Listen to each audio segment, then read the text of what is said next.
The good, the bad, and the ugly. Look, HOAs, homeowners associations, are pretty much either hated or they're loved.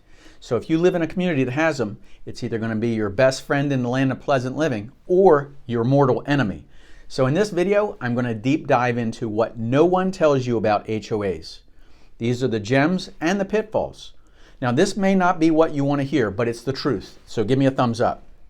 Now, many people feel so strongly about this that they've either had a bad experience in the past or a great experience, and there's no in between. Look, guys, first off, I'm not pro HOA and I'm not against HOA because I've owned properties in HOAs and outside of HOAs. But I just want you to go in with your eyes open so you know what's really going on. My goal is to educate and inform you so you can avoid the pitfalls that are costly. So, not all HOAs are good. So if you skip just one part of this video, and it could be number 2, it could be number 5, or number 8, it doesn't matter which one you skip. That could be the very reason that you have regret and are extremely unhappy with your move. And I don't want you to have to do this again in 6 months or a year, just because you're unhappy with your move and you need to do it again. So let's dig in. This is what you must know, what you must look out for and stay away from with any homeowners association. Now this is in descending order. Number 10, strict rules. I mean, who likes to follow rules? For the most part, I think most people don't want to be subject to rules and regulations. You want the freedom that you want, right? So the goal with an HOA, no matter what anyone tells you, is to maintain the property's value in that subdivision. Non-HOA communities are great because you can do what you want without all the rules and regulations. There's no restrictive covenants, no one telling you what you can do or what you can't do. You can plant trees in your yard, paint your front door, or your shutters any color you want. Plus you don't have those additional monthly association fees. And there's lots of advantages to a non-HOA. But do you think it's possible for some neighbors to affect the value of other neighbors' properties and their homes in a non-HOA community? Is it possible to have a tougher time selling a house? Now that is the sole purpose of an HOA, is to maintain values in the entire neighborhood. But there may be some very interesting rules that can go along with that, and all homeowners must abide by them. So each HOA rules are different.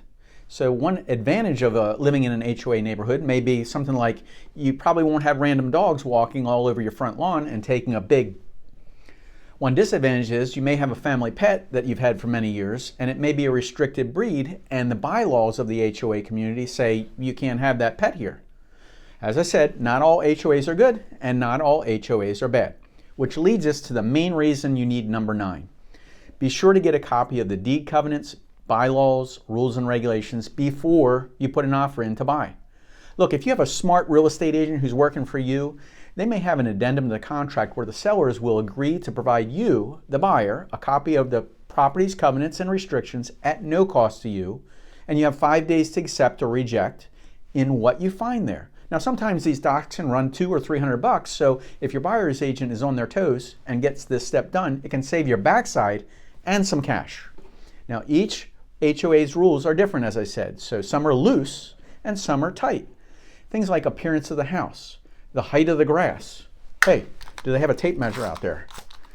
The exterior of your house, the colors of the house, the number of vehicles allowed or the types of vehicles allowed, the breeds of pets or the number of pets or even the size of your pet. You need to know these rules and regulations before you get in and the fines that are associated with them. Now HOAs can keep down a number of disabled vehicles in a neighborhood or community basketball hoops or trampolines and all that junk on the front lawn. But while you're at it getting those documents, you want to get number 8, a copy of the annual meeting minutes and the current budget of the association. Why? Because if you think association fees are always going to stay the same each and every year after year, you could be wrong. Now, you could see behind the curtain and take a peek at what the HOA is doing and how they're run. Are they flush with cash? Or are they asking for additional cash call from homeowners?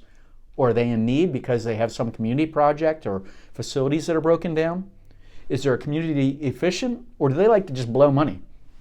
Look at the meeting minutes, because they're talking about either a nuisance maybe, or a problem in the neighborhood, or is there pending litigation? This is the stuff that you need to know before you become a part of it. Now number 7, pesky HOAs and the potential for fees. Now you've heard that HOAs are going down, right? No, you haven't heard that. They're probably only going to increase in the future.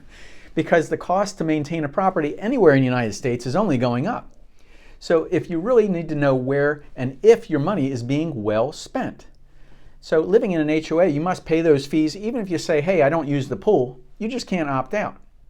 Do you find this information so far? Go ahead and put it in the comments.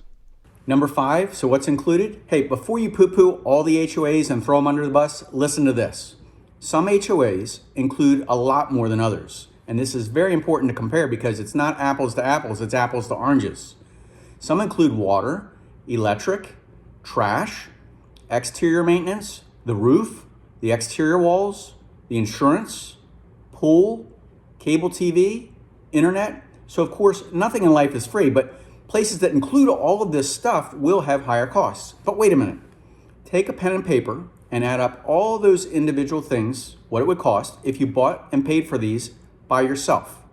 Now, how much does that cost per month? These are real expenses. So if you're in an HOA or not, you still have to pay them. Because some HOAs can buy insurance in bulk for the entire community rather than each owner having to individually go out and buy it. Now, sometimes this is way cheaper to pay an HOA fee than to do it on your own. But the big problem is not all HOAs are equal. So it's only as good as the people who are managing that community. Number 6, less maintenance work. You can be out having fun times while someone else does all the exterior work. You know, one big advantage with an HOA can be that some of those big maintenance costs are shared. So you don't have to personally go out and hire a landscaper or pool maintenance, and this frees up your time. The idea is that you're actually not just one individual that has to pay for all that, but these costs are shared between you and 100 or 1,000 others or whoever's in the community shares the actual cost to run the community. Now, every HOA community does not include the same items. Some include absolutely nothing, while others are completely turnkey and include everything. Number 4, management. Oh boy, listen up. This one is very important. Not all management is equal, and some management can be absolutely fantastic, and other management can be a real money hog. Now, I've owned properties in both, so you got to watch out for this poor management of funds, which can in fact affect the values of the property in that community. Now, I've seen low HOAs that are very poorly managed and don't have the proper reserves that they have, and they have deferred maintenance, which can lead to low fees only to ask the owners for additional money later on. Now watch out for this one, because if they're way too cheap, they could have had early easy fixes for small issues, but the lack of regular maintenance can cause problems that are much more expensive to fix down the road. So when shopping, look for buildings that are falling apart. Look for how clean the community is. You would need to really see it, feel it, touch it, and understand it. You can't look at it online because this is a stuff that you just don't see on the internet when shopping. You want to look for maintenance issues that you would expect that should be regularly taken care of. So my question is have you had a bad HOA experience or a good one? Go ahead and put it in the comments, because the next one is very important. Number 3, the queen bee. Now the HOA board is made up of homeowners within the community who are not paid. So the HOA is supposed to be a nonprofit group. But what is this group? Well, it's a group of collective owners who spreads and mitigates the risk throughout the entire neighborhood to every homeowner. So that way, if there's a problem with a pool, let's say, or whatever, the risk isn't concentrated into one owner. It's spread amongst everyone. Now, ideally, the HOA fees will cover those issues and prepare for those things in the future by maintaining a budget.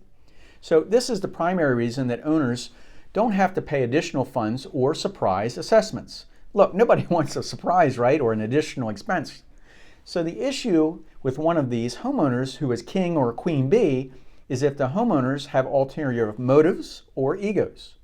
The queen bee and his or her minions could be cliquish. And this is like going back to elementary school or high school. So some have way too much time on their hands and they've elevated themselves into a position of power, and that's why reading the budget and the meeting minutes can be very eye-opening. Number 2, who's responsible for what? Well, when you buy a property that's in a condo complex, sometimes maybe even a townhouse, generally the structure, like the main plumbing within the walls, the main electrical, the roof, and things that are related to the building are not your problem. They're the association's problems. Now typically, things that are accessible within your unit are on you, like a stopped-up toilet, light bulbs, appliances. You got to take care of that stuff.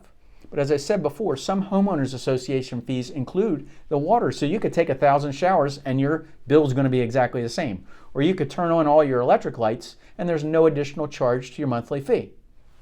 Some communities may even include trash, cable TV, internet, homeowners insurance, lawn maintenance, pools, hot tubs, tennis courts, gyms. So you do the math, take a pen and paper to it.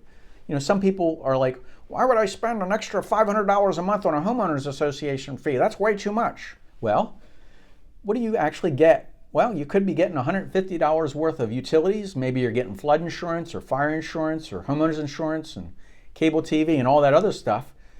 It's based on what they actually provide. So not all associations are the same. This is why you need to compare each one individually.